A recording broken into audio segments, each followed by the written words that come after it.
Major components of polygraph and its proper attachment.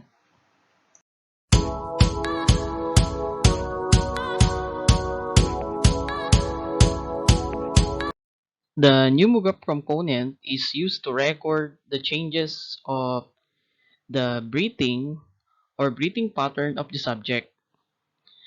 It consists of rubber convoluted tube and beaded chain. The rubber convoluted tube is 10 inches in length, and beaded chain is used to fix in place the rubber convoluted tube. Attachment of pneumograph component. The first sensor to be attached to the subject consists of two convoluted tubes with beaded chain or the Velcro straps, which are placed on the subject's abdomen and upper or middle to upper chest area, depending on whether or not the examinee is a male or a female. This sensor record the examinee's respiration patterns. The usual protocol for placing the respiratory sensor on examinee is to attach the lower or abdomen sensor first. When the examiner first attaches this sensor, the convoluted tube should be extended approximately 1 to 2 inches until it is secure enough to keep it from falling down or out of position. Yet, still yield or show movement of an examinee respiratory pattern. The examiner should use caution to prevent overextending the convoluted tube to avoid exceeding the elasticity of the external or the internal constricting mechanism. The galvanograph component or the GSR, or they call it the electrodermal activity. It records the skin resistance of the subject. It consists of electrode plates, retainer band, and as a whole, eh, we call it the finger electrodes. Okay, the very reason that we have palm electrode is just in case the subject have amputated fingers. So this can be used to still record the electrodermal activity of the subject. For its attachment, the finger electrode consists of two stainless plates about 1 inch square. It is ideally placed on two fingers of non-dominant hand, and this is because dominant hand will generally have more calluses, thicker outer skin, and other barriers that could disrupt the electrodermal activity signal flow between the finger and the finger plates. Take note, in the attachment of this particular component, okay, it must be placed on the opposite, okay, hand where cardiosphygmograph is being attached. So as you can see on this particular photo, okay, the cardio is on the left hand of the subject, and the pneumograph component is attached, or the finger electrode, okay, is attached on the right hand of the subject. So the finger electrode, okay, usually placed on the end tip. Take note, on the end tip, okay, of the index and the ring finger. The examiner should ensure that electrode plates are placed snugly so that they will not become loose. However, okay, they should not be secured too tight. So the attachment location, particularly the index and the ring finger, has the highest concentration of sweat glands. Okay, bakit magkahiwalay? It is because, okay, it will help to minimize the chances of two plates touching, or it may disrupt, okay, the flow of the electrodermal signal. Okay, for instance, okay, the hand of the subject is missing, okay, is it possible that we can still measure the electrodermal activity of the subject? Okay, the answer is yes. Okay, we can use, okay, the toes or the two of the examinee's feet, okay, either of the toes.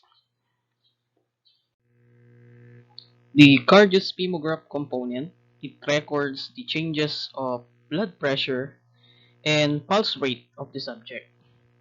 It consists of the arm cup or the blood pressure cup, which is wrapped around the upper left arm of the subject or opposite to the EDA, slightly above the brachial artery. Next, the sphygmomanometer, which is utilized to indicate the amount of air pressure inflated to the system.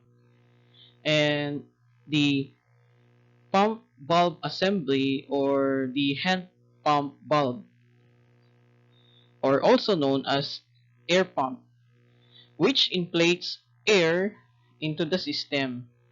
It has a hose connecting the blood pressure cup through which the blood pressure changes and pass into the recording pen.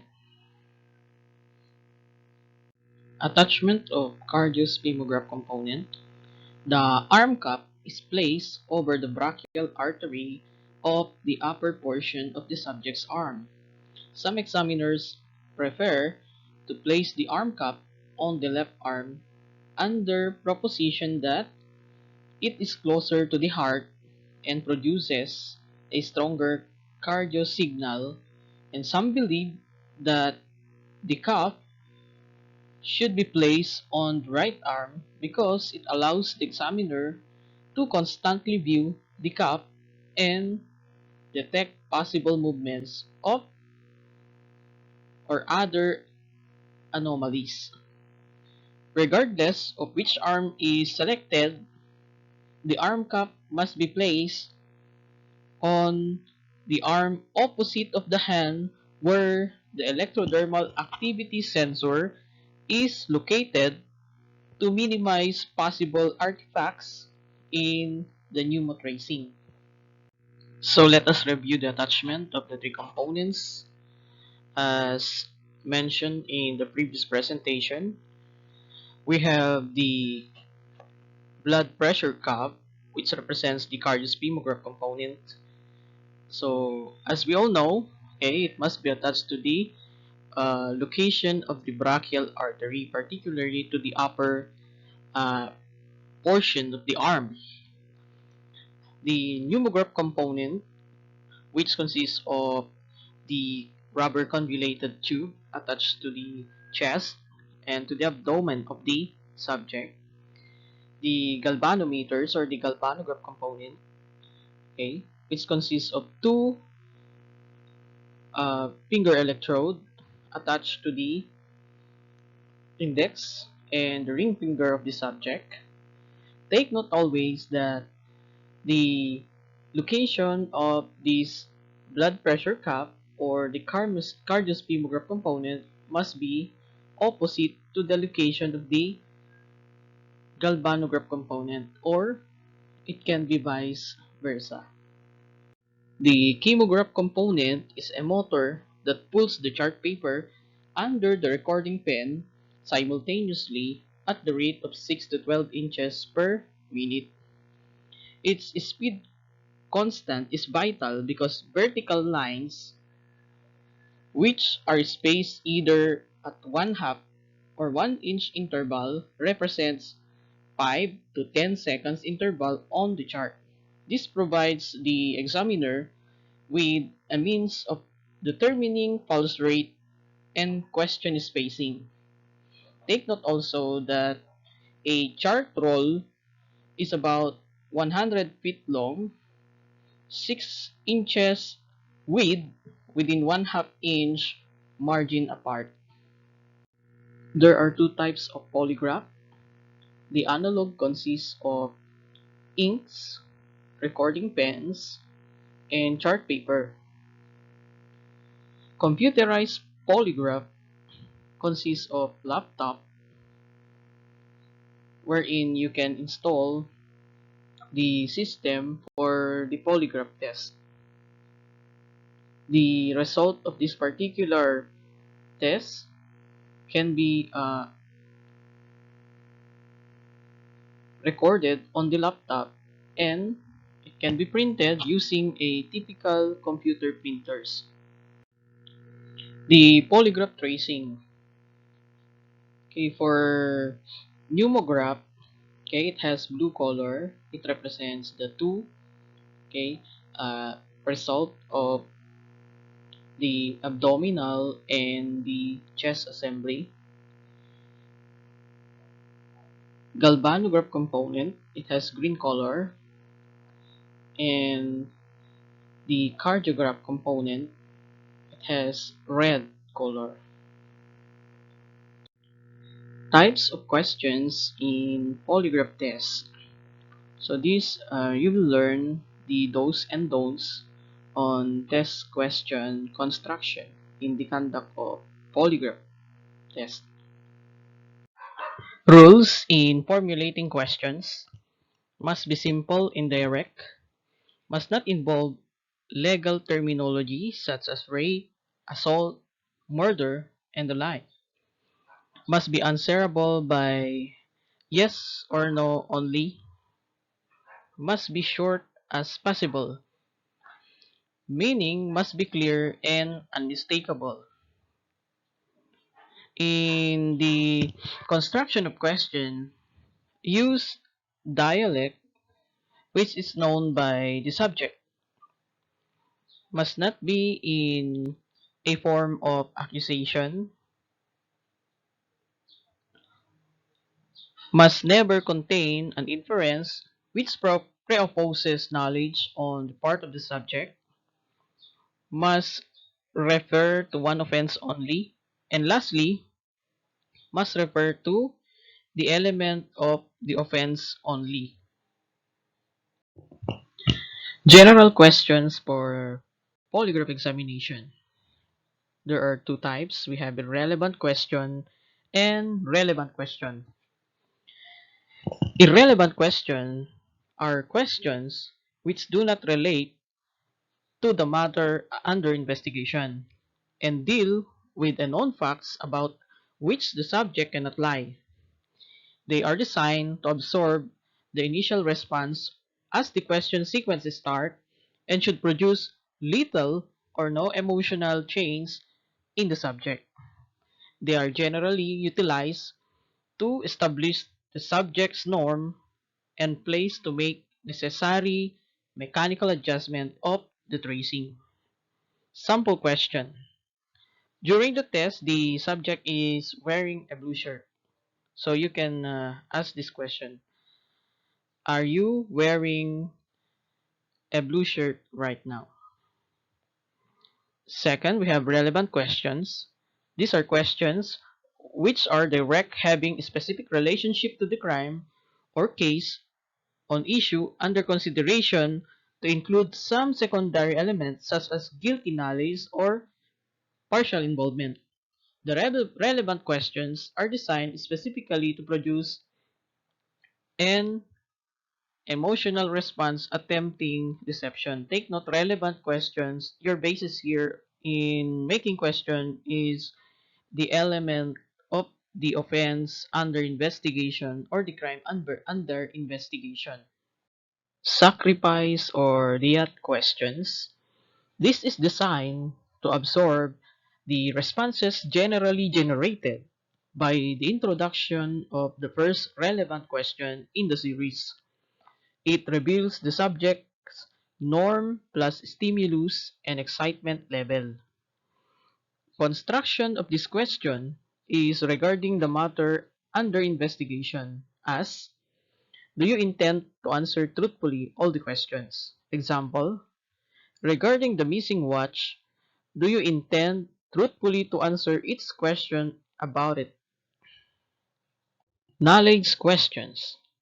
These are questions designed to prove whether the subject possesses information regarding the identity of the offender, or as to the location of the evidence or other secondary elements of the facts of the case under investigation. The knowledge question is framed: do you know who committed the offense? In the formulation of the question and review. Example: do you know who stole the watch of Hazel? Evidence connecting questions. This is designed to stimulate the guilty subject and focus his attention on the probability of incriminating proof that would tend to establish his guilt. In formulating the question, the examiner must secure information from the investigator as to whether or not fingerprints, footprints, tools, or other pieces of evidence were collected from the crime scene. The examiner proceeds in asking the question: was the evidence found in the crime scene yours? Example: do you own the footprint found on the desk of Hazel? Control question or probable lie. This is a question designed to produce a response in the innocent subject and serves as a basis for evaluating subject's perceptual set. Control questions would either be a primary or secondary. Primary control question is based on known lie. It must concern about events that transpired within 3 years to 5 years before the case under investigation occurred. Example: before reaching the age of 20, have you ever stolen anything? Secondary control question. It is more specific in nature and based upon another experience or wrongdoing which will enhance the opportunity for responsiveness. Its scope covers up to the present period. The question of responsiveness must not be related to the case under investigation. Example: have you ever committed any crime in your community, or have you ever stolen anything? Symptomatic questions. These questions are designed to detect and evaluate the presence of the outside issue factor, neither a case which he is involved, but is nor a subject matter under investigation. Example: are you now convinced that I will not ask you any questions aside from those we have reviewed? Or are you afraid that I will ask you about something else which I told you I would not? SKY questions.